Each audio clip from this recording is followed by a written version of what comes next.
If you're into podcasts, you should check out our podcast, Criminally Listed Presents Into the Killing. It's about cold cases that were eventually solved. New episodes are released every other week. It's available on Spotify, Apple Podcasts, Stitcher, and anywhere you find your favorite podcasts. Number 3. Miss Magneto. George Archer Ty stood before 120 of his colleagues in the London, Ontario auditorium and took a deep breath. Dr. Ty had a fascinating case to bring before his gathering of the Canada Medical Association, and he wasn't quite sure how it would be received. The case was bizarre to say the least, unbelievable to say the most. But Dr. Ty was a well-respected physician in his hometown of Thamesville, Ontario. He was an army surgeon, the local coroner, a town councillor, a school trustee. One author called him, quote, beyond all question, one of Ontario's greatest physicians, unquote. Those who knew him knew he wasn't given to flights of fancy. And so armed with his reputation and the facts, Dr. Ty took a deep breath and began his presentation. 2 years before, in the summer of 1877, the good doctor was called to the small town of Rodney, Ontario, near the shore of Lake Erie. A 17-year-old girl named Caroline Clare was bedridden and lethargic, and no one knew why. Scores of doctors had examined and tested her, but no one could put a finger on what was wrong.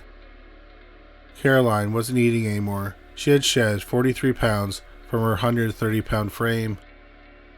She slept all the time, and when she wasn't sleeping, she was hallucinating, babbling about far-off places, wondrous, beautiful places she had never seen or even read about. Then, after 18 months confined to her bed, Caroline took a turn for the better, and the better. Soon, until she was sitting up in bed and laughing with her friends and 6 siblings. Then one day, Caroline's younger sister brought her 2 corsets she had been mending while Caroline was bedridden. Smiling proudly, the sister handed one of the corsets to Caroline. Then her sister screamed at the top of her lungs, falling to the floor and writhing in agony. It felt like someone had run a needle into my finger, the sister said afterwards. Doctors discovered that the corset had a metal insert that seemed to have closed some kind of electrical circuit, shocking the sister.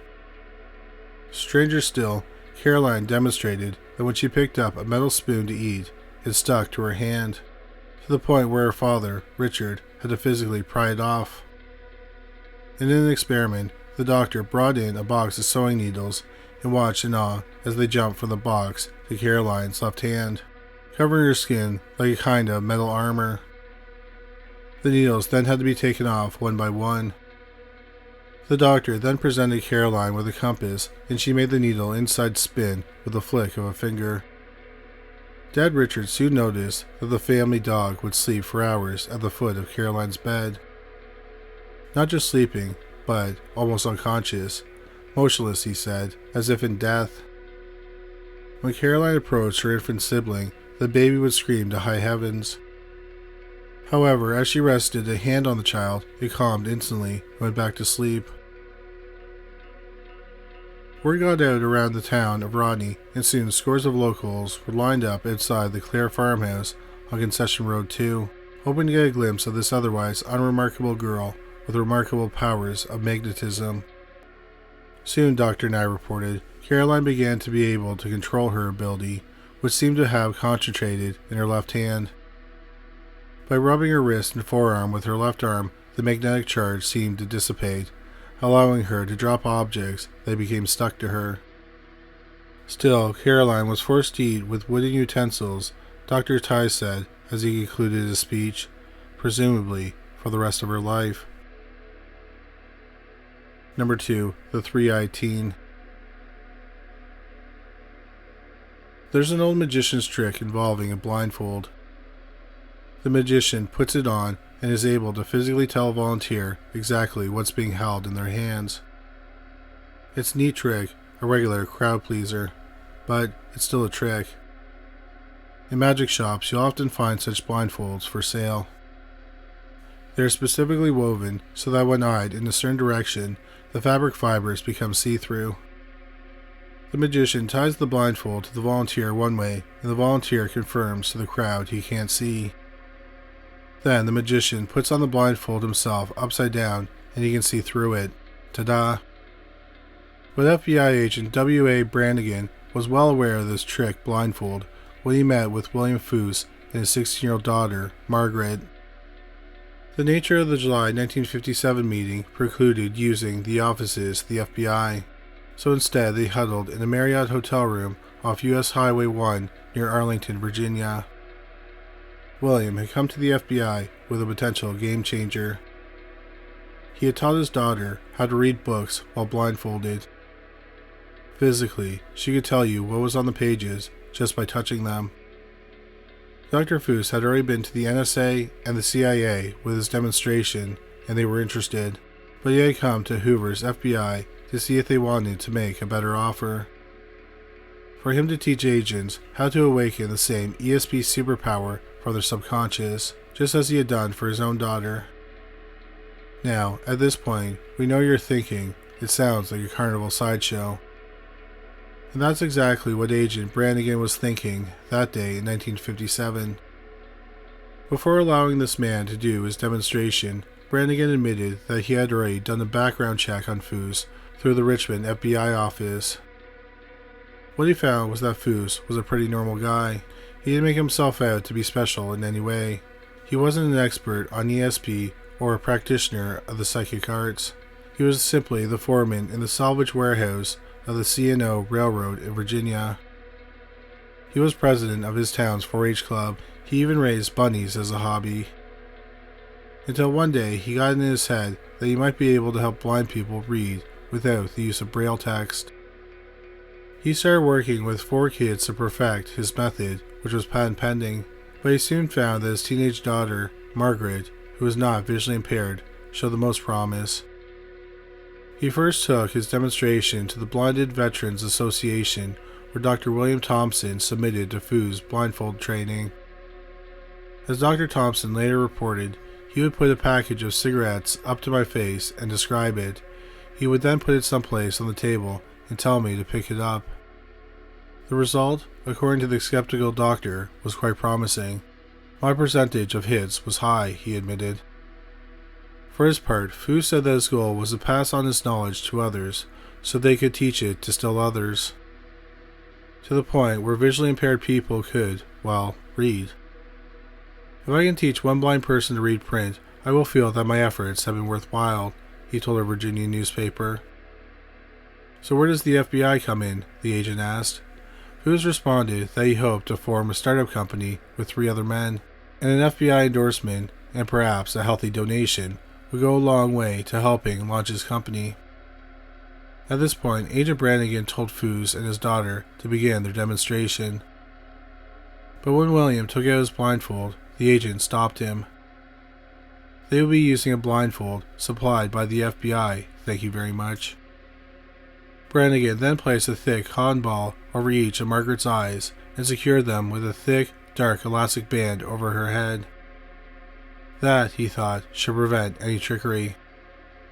Soon, however, the agent's skepticism turned to astonishment as, over the next hour, Margaret demonstrated a stunning array of extrasensory abilities. As the FBI agent later wrote in his official, now declassified FBI memo, Miss Foose was able to read a Bible opened at a random page simply by touching that page. She was also able to read the materials the FBI agent supplied to her. Both printed material, like random magazines, as well as anything the agent wrote down then and there. Behind the blindfold, Margaret was able to distinguish colors of objects and even trace someone's handwriting. As Agent Brannigan reported later, Margaret did this, quote, without error, as with complete vision, unquote. In the memo, Agent Brannigan then recommended that the FBI give Foose whatever he wanted to foster this unique ability, because the potential use in crime fighting would be invaluable. There is no limit to value which could accrue to the FBI, his memo reads, complete and undetectable access to mail in diplomatic pouches, visual access to buildings, The possibilities are unlimited. On August 9, 1957, Agent Brannigan hadn't heard back from the higher-ups at the FBI, so he wrote another memo as a follow-up. When that memo was released later as part of a Freedom of Information Act request, it had strangely been fully redacted. A month later, an FBI agent named Nichols wrote a memo to J. Edgar Hoover's right-hand man, Clyde Tolson, indicating that there should be no further involvement with Mr. Foos or his daughter. There wasn't much information about William and Margaret after that 1957 meeting. One report has him moving his family to California later in that same year. Another says he died of heart disease in 1972 at the age of 53 in Washington, D.C. As one later unclassified FBI memo reads, "We should not, under any circumstances, allow Foos the privilege of indicating to outsiders the FBI is interested in his work." Number 1. Electra Girl. When we talk of comic superpowers, we often also talk about an origin story. An accident or an event that gives an otherwise ordinary person extraordinary abilities. For a girl named Angelique Hotan, that event was a storm. It was January 1856, and the weather over Angelique's village of Chateau Montemare in France was roiling. Rain and thunder and lightning had pelted her family's simple cottage for 8 days. It was about 8 p.m. on January 15th as Angelique, her aunt, and 2 other young women bided their time by weaving ladies' silk gloves. The aunt and the older girls were teaching Angelique how to do, for that time, women's work. At 12 years old, Angelique, they reasoned, was almost half a woman herself, and such tasks were necessary for her to learn. The glove work that day was done on an oak frame, cinched at the end with a metal clamp. After a particularly harsh spout of lightning, Angelique's frame suddenly leapt out of her lap and shot across the room. It upset a candle, which shrouded the cottage in darkness. The girls had a good laugh over the incident, implying it might have been a prank on Angelique's part. But as they settled back to continue their sewing, it happened again. Angelique's wood-glove frame flew across the room. This time, however, no one was laughing, especially Angelique, who was growing more and more upset with this weird turn of events.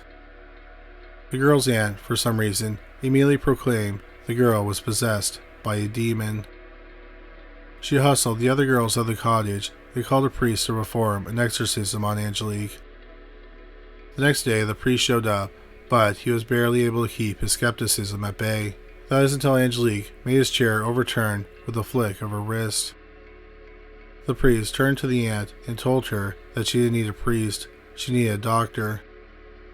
Shortly after, a man named Dr. de Fremont arrived to take a look at Angelique, who, by this time, was starting to enjoy her new powers, whatever they were. Angelique picked up the wood-glove frame and it shot across the room just as it had during the storm. The doctor, try as he might, could not replicate the action himself, saying the only way the frame could fly so far and fast was that it had been thrown overhand at the wall. More tests were conducted. In one such test, 3 large men from the village held a chair down on the floor with all their strength. But when Angelique approached the chair, it pried loose from their grip and flew across the room. Now if you're a simple, God-fearing villager living in the middle of the 19th century, your first thought is probably going to be, this girl is a witch. And yeah, that's what everyone was starting to think. So Dr. de Fremont hustled Angelique and her aunt out of the village by carriage under the cover of darkness and brought her to see more doctors about her unique condition. Those doctors first observed that Angelique was simply unable to sit down anywhere. Every time she tried to sit in a chair, the chair would go flying with such force it often broke. Once she tried to sit on the bed, and the bed began shaking and rattling to the point it started to come apart. Given this observation, the doctors realized that in each case, the seat had been made partially of metal. The iron nails in the chairs and the wire frame of the bed. The wood glove frame also had the metal clamp on its end.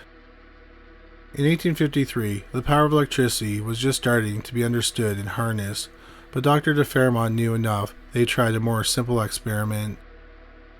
He licked his hand and patted down the hairs on his own arm. He then touched Angelique's shoulder, and the hairs on his arm pointed upward. Electricity, he thought. That must be the answer. Dr. de Fairmont also made some other observations of Angelique herself during these episodes. At the moment of greatest action, he wrote in a paper later, a cool breeze or gaseous current seemed to flow from her person. If you have ever seen Drew Barrymore in the film Firestarter, you might have a good idea what that probably looked like. By February, just a month after her powers started to manifest, a French doctor named Tachon and another doctor named Arago decided to take things to the next level. They formed a committee of 6 doctors to investigate the case of Angelique Hotin. They brought the girl and her family to Paris and put them in an upscale apartment. Doctors from far and wide made a pilgrimage to Paris to observe Angelique for themselves. And the Electric Girl, as she was called, never failed to deliver. Chairs would fly across the room, tables would overturn when she attempted to lay her hands on them. Sparks even flew from her fingers, some said. In one experiment, the doctors took a skinned dead frog from a jar. They knew from their own experiments that introducing an electrical current to the frog could make its legs involuntarily kick. Angelique stood horrified as they placed the dead frog on her arm and watched in amazement as the dead reptile kicked and squirmed on her skin. The poor, terrified girl was reported to have nightmares after that of dead frogs coming to life. All these reports and observations can still be found today in the archives of the day's prominent medical journals, dated February 1846. By March, however, the skeptics got a hold of those journal articles. They also made the trek to Paris to see the Electric Girl for themselves. To say the least, they were underwhelmed, writing they, quote, witnessed no repulsive agency on a table or a similar object and saw no effect produced by the girl's arm on a magnetic needle, unquote. In short, they labeled 12-year-old Angelique a fraud. There's no record as to how Angelique thought of her sudden loss of ability. Perhaps it was a little relief. As to the reason her electrical power dissipated, one doctor theorized that, at 12 years old, turning 13, Angelique had simply undergone puberty, and this change had somehow manifested by making her just like everyone else again. Thank you so much for watching this video. We hope you found it interesting. If you did find it interesting, please make sure you subscribe. We'll have a new video about the paranormal every week. If you just discovered this channel, please make sure you check out our other channel, Criminally Listed. We have over 325 videos featuring bizarre but true crime stories. You can find it at youtube.com/criminallylisted. We also have a podcast about cold cases that were eventually solved called Criminally Listed Presents Into the Killing. You can find it on Stitcher, Spotify, Amazon Music, and anywhere you find great podcasts. But that's all for today. Thanks again for watching.